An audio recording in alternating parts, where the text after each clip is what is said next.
Guys, Creative Katie, Karen Burchill here. Welcome to another art journal tutorial, another one in my napkin series. So there is the napkin. It's called Hummingbird, of course. It is on a cocktail napkin and it is a huge size. It is 5 inches from wing to wing, from tip to tip.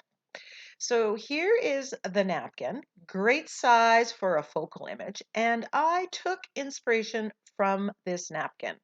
I've got the blues, greens that are in there, as well as the deep red of the flowers. I even copied some of the pattern, although I didn't use that part of the napkin. Let's just look at the color wheel for a minute to see why this color scheme works. When you have 5 colors that are next to each other on the color wheel, this blue, this green, this yellow, those are called analogous colors. And when they are close 5 together like that, they will work well on a page. Then for the flowers, I chose the red, orange right across, and that's a complementary color, and those will always have pop. So let's get to making this page. Now, I did gesso this page because I was going to do some techniques or planning to do some techniques that would require that. And I wanted it to be more a non-porous surface. I saw a gel print in my stash and it had these greens and the dark blue. So I thought, you know what? I'm going to go with that color choice. Then I matched the napkin. Here I'm using ultramarine blue. When it mixes with the greens or the yellows, it turns into a very dark green, so you get lots of different hues. So here's why I wanted to gesso the page. I wanted to do the saran wrap technique, plastic wrap technique. My paint wasn't quite watery enough, but I did get some wonderful texture and line work on the page. And that's what it's about, playing with it, having fun. I just wanted to make an interesting, colorful background. This is the honeycomb stencil. Grabbed it primarily because it's something that I have not used a whole lot, and I wanted to see what it does. So I'm adding some white on here, and I'm adding 3 points of it.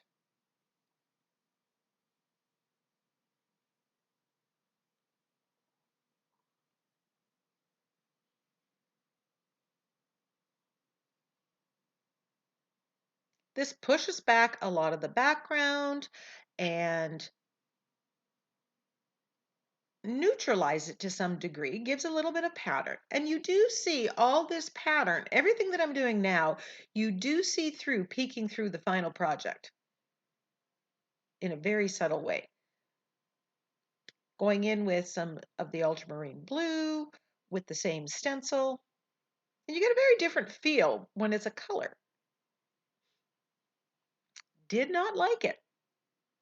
And because everything underneath is acrylic paint and it was dry, I can go in with a baby wipe and clean it off. And I think it was more the placement. I like the look of that honeycomb. This stencil is going to stay on my desk for a while, so you'll be seeing me using it again and again as I just try to figure out how best to utilize it and showcase it. So I'm liking all the pattern here. So I grabbed Screen View stencil, one of my all-time favorites.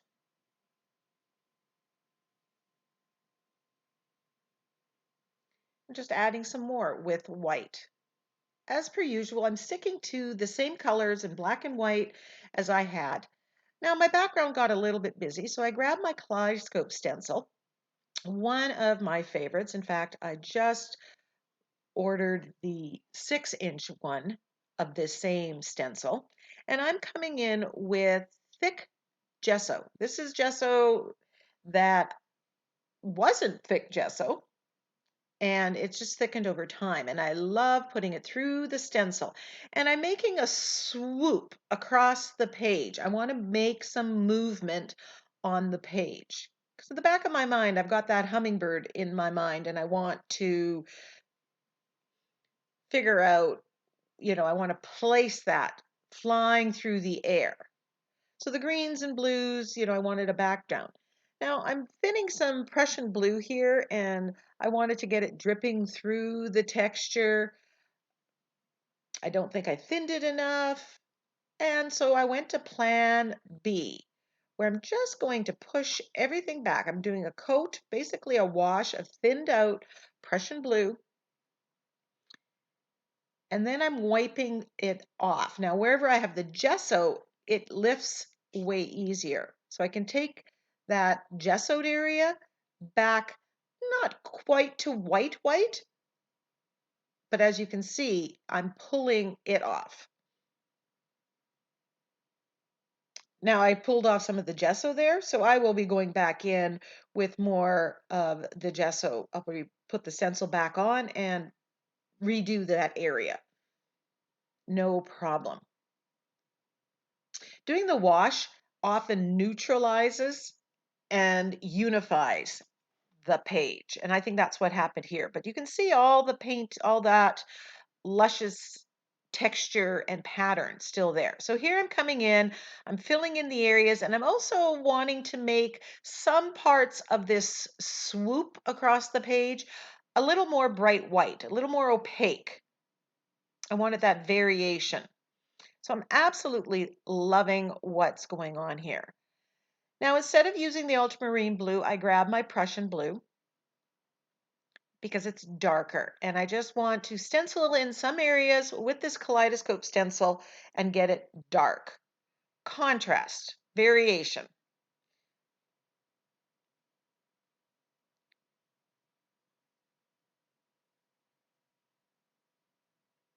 And this is where the 12-inch stencils work so well because it can cover the entire page. Whereas with a 6-inch, you can still do it. You just have to keep moving the stencil and lining it up.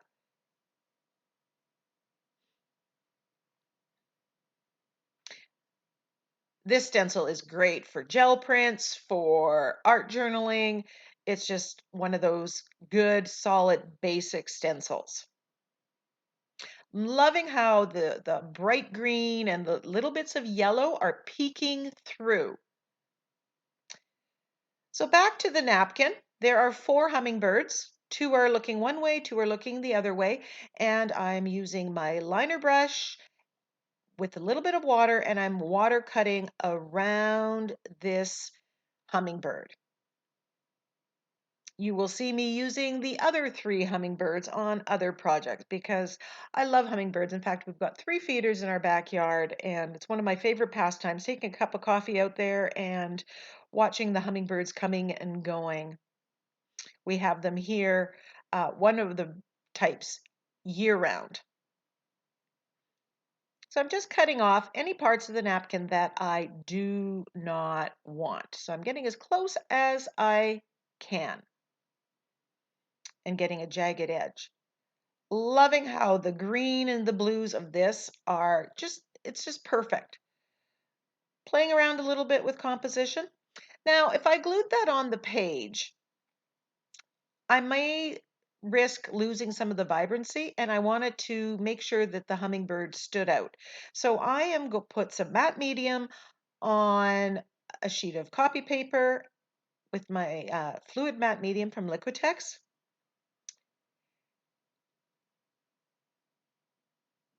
And I'm just gluing that on. Now I want to make the rest of the focal image, and I have this stamp from Tim Holtz. It is Flower Garden is the flower, and Reflections is the dictionary script, dictionary.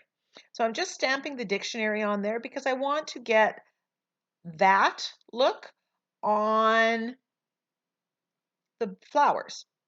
Just adding that another little detail to the flower. So I stamp this on, let it dry a little bit. Now I'm coming in with my archival ink.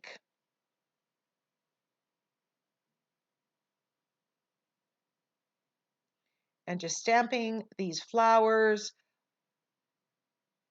on the copy paper.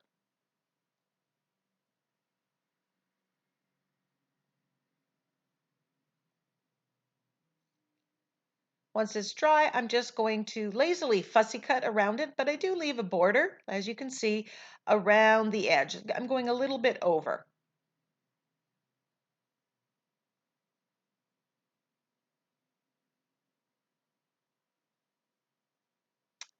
So once I cut them all out, I'm finalizing the composition. Now I'm putting a coat of clear gesso, this is from the Crafter's Workshop, on top of this to make it a non-porous surface because I'm going to paint it. And remember, this is just copy paper, so I just want to make it a little easier to take the paint the right way. So I'm just very loosely painting this the yellow and alizarin crimson.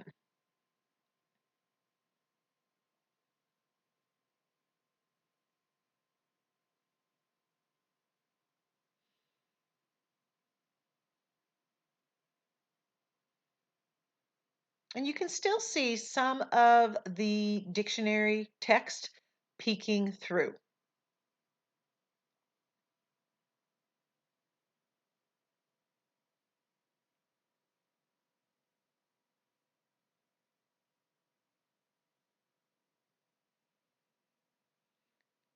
Just giving it another coat.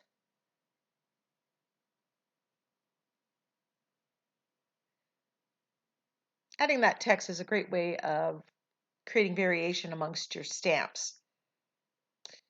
Liking how that's popping. It brings out the red in the throat of the hummingbird, which I did take some of that alizarin crimson and I darkened it on the napkin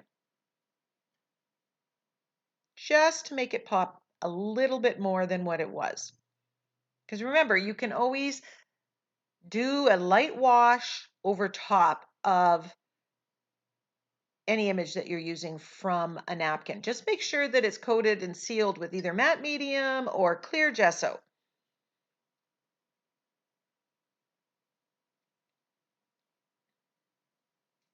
Painting the rest of these flowers, I've decided to put 3 of them on there. Odds.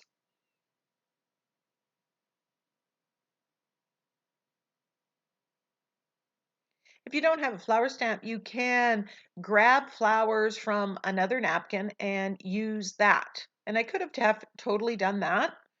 I didn't like how the flowers on the napkin looked on my page, which is why I chose to do something else here. But I totally could have gone into my stash and picked some florals that would work.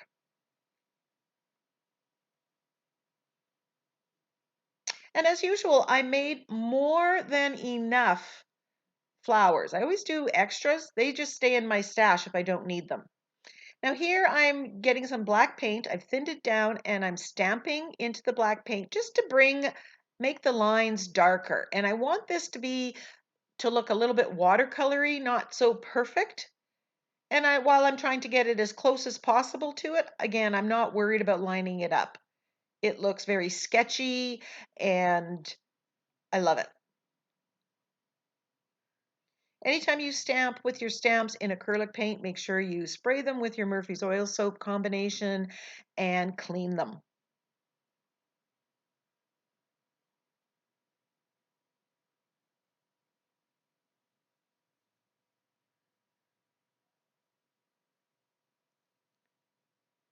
Now I wanted to introduce a little bit of that alizarin crimson to the background. So I thinned some of the paint and I'm just going to splatter. That's a quick, easy way to introduce a color into the background. I could have also stamped with like a small circle stamp, dot stamp. That would have looked nice as well. I grab a makeup sponge and I am edging around the hummingbird. And I'm sorry, that's out. Just to get rid of the white and add a little bit of shading to make that hummingbird stand out a little bit more.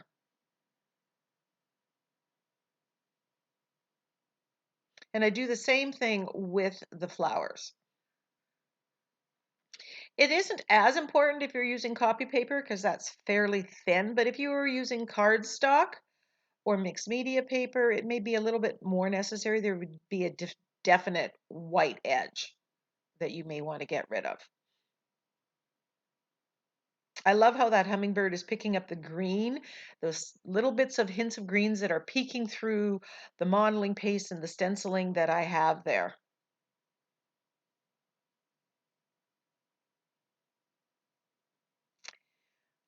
I wanted a little bit more white behind the hummingbird just to make sure that the hummingbird stood out.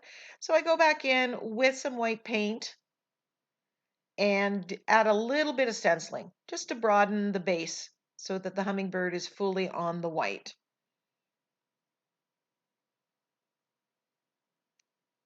And I chose not to use gesso here because I like the variation. So, some of it's thicker with the thick gesso, some of it's thinner with paint.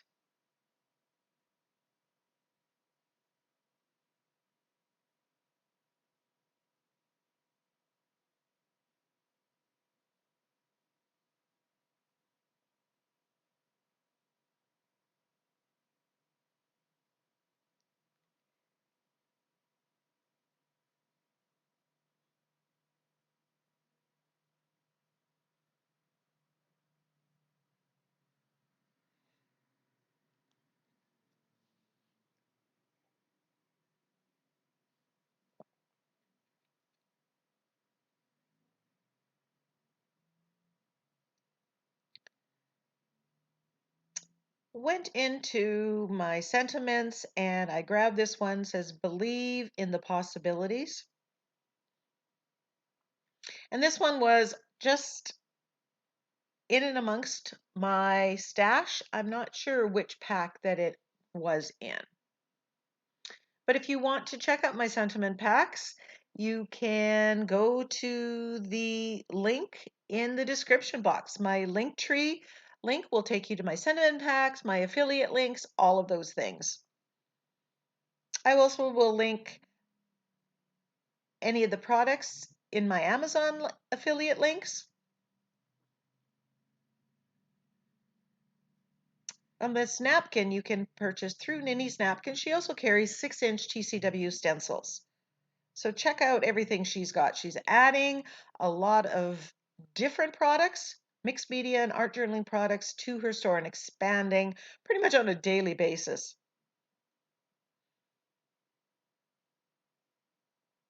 Using gel medium to glue this down. These are a little bit thicker. There's several layers here.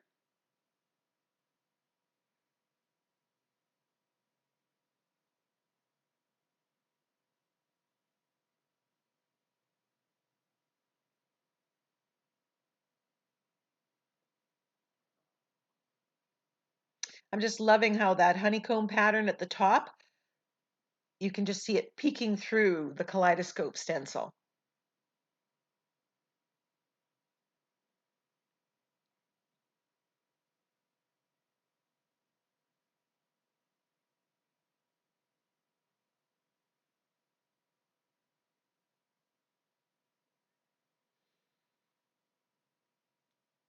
After giving it a quick dry here, I am going to come in and I'm doing a little bit of shading. The purpose of the shading and the highlighting that I'm doing with the angle brush is to make the focal image just stand out, give it a little dimension, both in and amongst the image itself and around the image. It's all part of that finishing process, and that is what really sometimes really makes a page, those little details.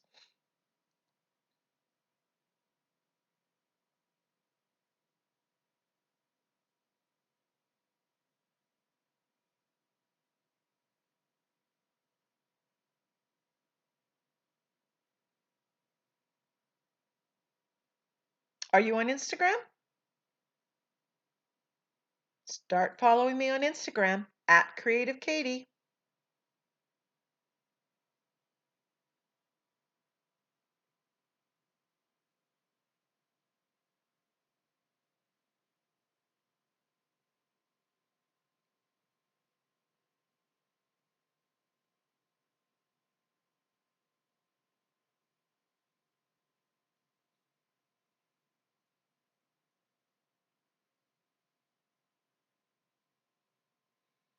shading around the outside to frame the page.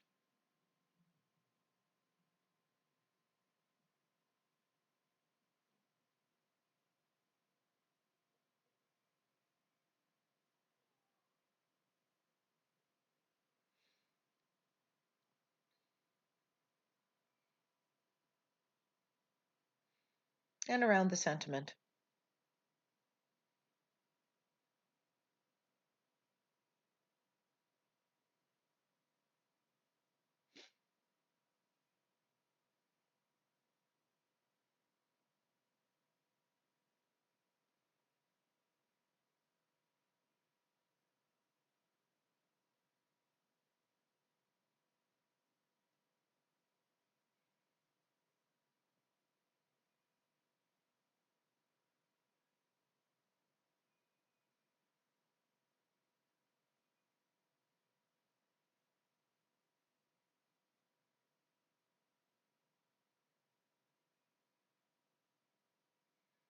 Then I'm coming in with a little bit of white just to add a little bit of highlight.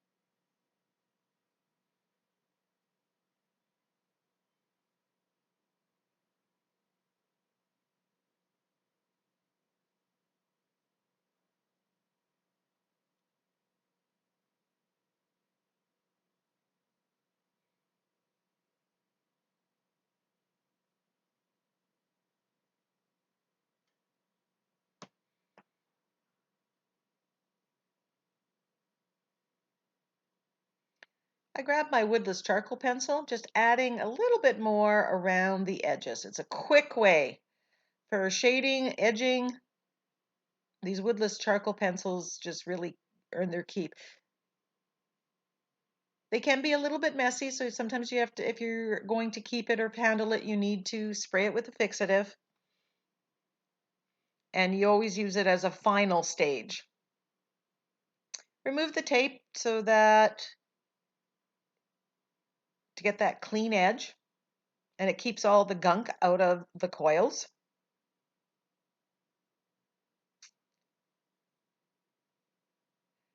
Adding a little Prussian blue, highlighting, shading in amongst the design. It's just me really fussing and putzing around.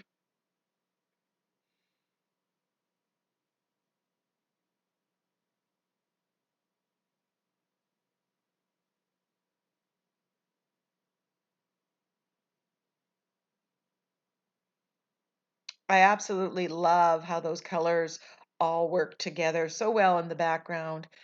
The little bits of bright yellow and green that are just shining through.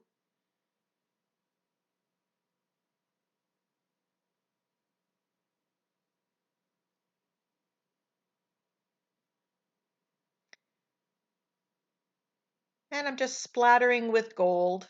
The gold reads well with the yellow that's in the center of the flowers as well, and makes a nice final addition.